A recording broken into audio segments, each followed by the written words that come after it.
السلام علیکم ورحمۃ اللہ وبرکاتہ۔ میں آپ کا بھائی مولانا سلمان شاہ مکی۔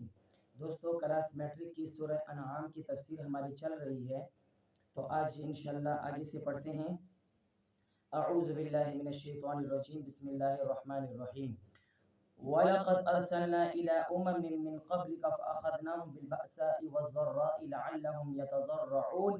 اور اے پیغمبر، تم سے پہلے ہم نے بہت سی قوموں کے پاس پیغمبر بھیجے، پھر ہم نے ان کی نافرمانی کی بنا پر انہیں سختیوں اور تکلیفوں میں گرفتار کیا تاکہ وہ عجز و نیاز کا شیوا اپنائیں۔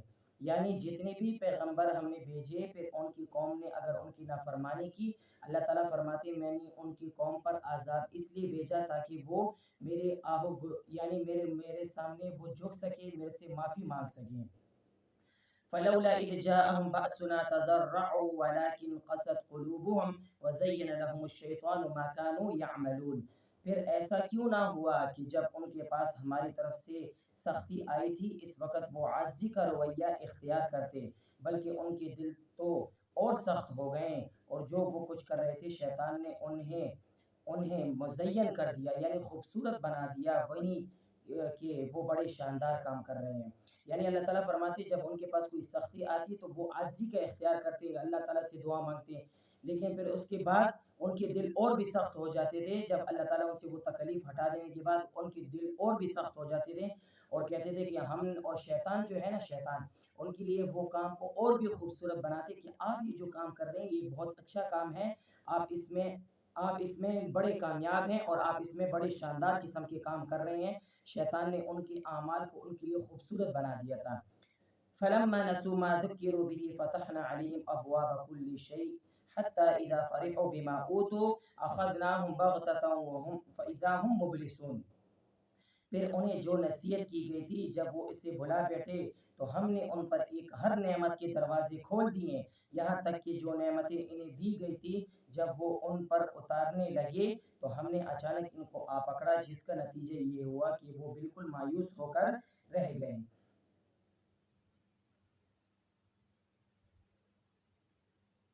یعنی یہاں سے اللہ تعالیٰ یہ بتانا چاہ رہے ہیں کہ پہلی امت میں نے جتنے بھی پیغمبر بھیجے اور جتنے بھی پیغمبر بھیجے، ظاہر بات ہے ان کی جو قوم ہے ان پر میں نے خوشحالی لے کر آئی تاکہ وہ اس کو سمجھ سکیں اور صلاحیت لے سکیں، سبق حاصل کر سکیں اس سے کہ اللہ تعالیٰ نے ہم پر نعمتیں اتنی دی، یہ نعمتیں دینے والی ذات کون سی ہے؟ وہ اللہ تعالیٰ کی ذات ہے۔ اللہ تعالیٰ فرماتے ہیں کہ وہ مجھ پر ایمان لے کر آئے اور مجھے سمجھ سکیں، حالانکہ وہ سمجھنے کے باوجود اللہ تعالیٰ کی اور بھی نافرمانی پر وہ اتر آتے تھے۔ فَقُطِعَ دَابِرُ الْقَوْمِ الَّذِينَ ظَلَمُوا وَالْحَمْدُ لِلَّهِ رَبِّ الْعَالَمِينَ۔ اسی طرح جن لوگوں نے ظلم کیا تھا ان کی جڑ کاٹ کر رکھ دی تھی، اور تمام تعریفیں اللہ کی ہیں جو تمام جہانوں کا پروردگار ہے۔ قل ارأيتم ان اخذ الله سمعكم وابصاركم وختم على قلوبكم من اله غير الله يأتيكم به انظر كيف نصرف الآيات ثم هم يصدفون۔ اے پیغمبر، ان سے کہو ذرا مجھے بتاؤ کہ اگر اللہ تمہارے سننے کی طاقت اور تمہاری آنکھیں تم سے چھین لے اور تمہارے دلوں پر مہر لگا دے تو اللہ کے سوا کون سا معبود ہے جو یہ چیزیں تمہیں لا کر دے دیں؟ دیکھو ہم کیسے مختلف طریقوں سے دلائل بیان کرتے ہیں، پھر بھی لوگ منہ پھیر لیتے ہیں۔ یعنی اللہ تعالیٰ اپنے نبی کے ذریعے سے اپنی امت کو یہ بتانا چاہ رہے تھے، کفار مکہ جو تھے ان کو یہ بتانا چاہ رہے تھے کہ دیکھو آپ ذرا یہ دیکھیں کہ اگر آپ کی سننے کی جو صلاحیت اللہ تعالیٰ اگر وہ چھین لے اور دیکھنے کی صلاحیت بھی اللہ تعالیٰ چھین لے تو کوئی اور ذات ہے جو آپ کو سننے کی سننے کی طاقت دے دے یا دیکھنے کی طاقت دے دے؟ کوئی اور ذات ہے؟ اللہ تعالیٰ فرماتے کوئی بھی ذات نہیں ہے۔ تو اللہ تعالیٰ فرماتے میں اپنی دلائل کو، میں اپنی قدرت کو، میں اپنی شان کو، اپنی جو دلائل ہے، اپنی بادشاہت کو طرح طرح طریقے سے دلائل سے میں آپ کو بیان کرتا ہوں تاکہ آپ مجھے سمجھ سکیں اور مجھ پر ایمان لے کر آئیں۔ لیکن اللہ تعالیٰ فرماتے ہیں پھر بھی بعض لوگ ایسے ہیں جو مجھ پر ایمان نہیں لاتے، مجھ سے منہ پھیر لیتے ہیں۔ قل ارأيتم ان آتاكم عذاب الله بغتة او جهرة هل يهلك الا القوم الظالمون۔ کہو ذرا یہ بتاؤ اگر اللہ کا عذاب تمہارے پاس اچانک آئے یا اعلان کر کے، دونوں صورت میں کیا ظالموں کے سوا کوئی اور ہلاک کیا جائے گا؟ यानी कुफ़ार मक्का ये कहा करते थे आप सल्लल्लाहु अलैहि वसल्लम से कि अगर आप अल्लाह के सच्ची नबी हैं तो आप हम पर आज़ाब लेकर आए। वो दिले दिल में सोचते थे कि जब आज़ाब आएगा तो आज़ाब में ज़ाहिर बात है मुसलमान भी आ जाएंगे, मुसलमान भी फंस जाएंगे। तो अल्लाह ताला फरमाते हैं कि नहीं, मुसलमानों पर आज़ाब नहीं आएगा, जो शिर्क करते हैं, मुझे बुतों को मेरे साथ शरीक ठहराते हैं, उन पर आज़ाब आएगा। वमा नुरसिलुल मुरसलीन इल्ला मुबश्शिरीन व मुनज़िरीन फमन आमन व अस्लह फला खौफुन अलैहिम वला हुम यहज़नून। हम पैगंबरों को इसलिए तो भेजते हैं कि वो नेकियों पर खुशखबरी सुनाएं और नाफरमानी पर अल्लाह के अज़ाब से डराएं। चुनांचे जो लोग ईमान ले आए और अपनी इस्लाह कर ली, उनको ना कोई खौफ होगा ना वो गमगीन होंगे। यानी अल्लाह ताला ने पैगंबर इसलिए भेजे ताकि जो नेकी करें, नेकी पर खुशखबरी भी दें। खुशखबरी किस बात की? जन्नत की। और जो अल्लाह की नाफरमानी करेगा, नाफरमानी पर दोज़ख की वईदें हैं, वो भी सुना दें, ताकि चुनांचे जो लोग ईमान लेकर आए, अपनी इस्लाह कर लें, उनके लिए कोई खौफ और कोई गमगीन नहीं होंगे, वो अल्लाह ताला के सामने खुश व खुर्रम होंगे।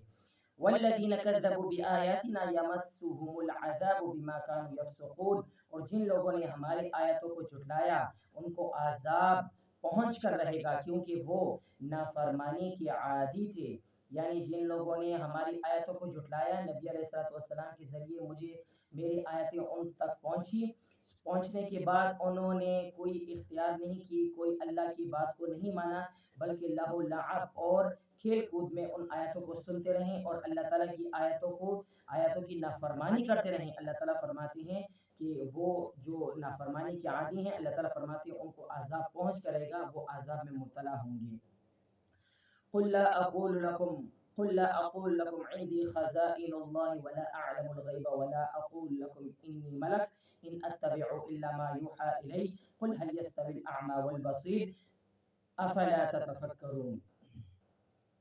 ए पैगंबर, इनसे कहो, मैं तुमसे ये नहीं कहता कि मेरे पास अल्लाह की खजाने हैं, मैं और ना मैं गैब का पूरा इल्म रखता हूँ, ना मैं तुमसे कहता हूँ कि मैं फरिश्ता हूँ। मैं तो सिर्फ उसी की वही की इत्तिबा करता हूँ जो मुझ पर नाजिल की जाती है। कहो कि एक अंधा और दूसरा बीनाई रखने वाला दोनों बराबर हो सकते हैं? फिर क्या गौर नहीं करते? यानी कुफ़ार मक्का कहते थे कि अगर आप अल्लाह के ताला के सच्चे नबी हैं तो आपके पास अल्लाह ताला के ख़ज़ानों की चाबियाँ होनी चाहिए, आपको गैब का इल्म होना चाहिए।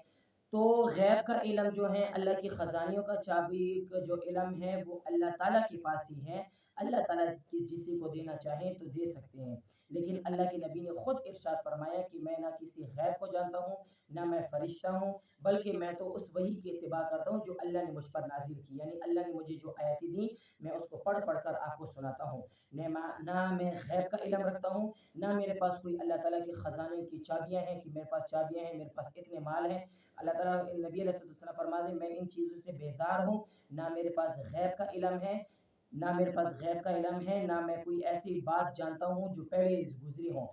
जितनी बातें मैं आपको पिछले बताता हूँ कि मूसा अलैहिस्सलाम का तज़किरा, ईसा अलैहिस्सलाम का तज़किरा, जितने अंबिया का तज़किरा मैं आपको जो सुनाता हूँ, वो मेरे पास गैब का इल्म नहीं, बल्कि मुझे जिब्राईल अलैहिस्सलाम आकर बताते हैं कि फ़लाँ पैगंबर की ये बात है, हज़रत यूसुफ अलैहिस्सलाम का ये बात, हज़रत ईसा अलैहिस्सलाम का ये तज़किरा, इब्राहीम अलैहिस्सलाम का ये तज़किरा, सारी बातें जिब्राईल अलैहिस्सलाम आकर बताया करते थे। तो अल्लाह के नबी ने फरमाया मैं इन चीज़ों से जिन पर आप यकीन रखते हैं मुझ पर कि मैं गैब को जानता हूँ, ऐसी कोई बात नहीं।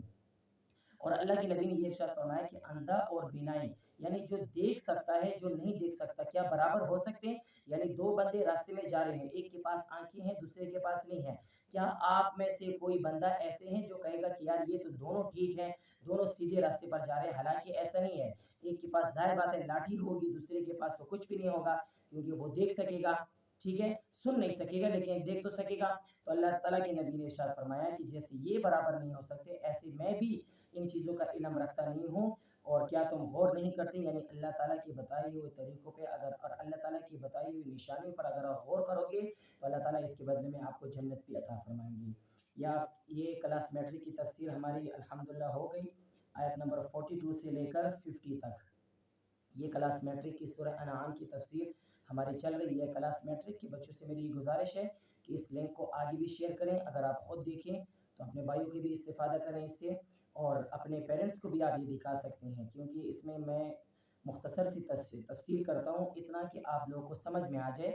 और दूसरी बात ये कि कुरान का समझना तो बहुत ज़रूरी है।